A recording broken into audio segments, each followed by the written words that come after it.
ഇവിടെ വാങ്ങി നമ്മളൊരു ദിവസം അന്ന് വാങ്ങി പറഞ്ഞ പക്ഷെ നമ്മള് ക്രിസ്മസിന് വാങ്ങിയത് അത് കുറച്ച് ദേശം മധുരം എടുത്ത് ഇവിടെ അടിച്ച അങ്ങോട്ടും ഇങ്ങോട്ടും ഇതിപ്പോ തീരുമാനം വിചാരിച്ചു അതിന് നമുക്ക് കഴിക്കാൻ നമ്മളൊരു പ്രായം കഴിഞ്ഞ എന്തിനാ സൗദിയിലെന്താ ഫോട്ടോ കിട്ടി വീഡിയോ ഇട്ടോ അതിനും വരെ മിഠായി കഴിക്കുന്നുണ്ട് അല്ല അത് വേണം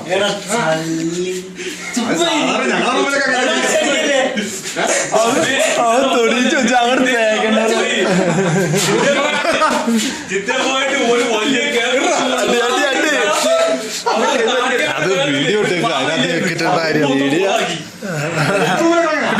വീഡിയോ യൂട്യൂബിൽ തടിയൻ അമീതൊക്കെ വന്നിട്ട് ഞാൻ പോയി ചെവിക്കാത്ത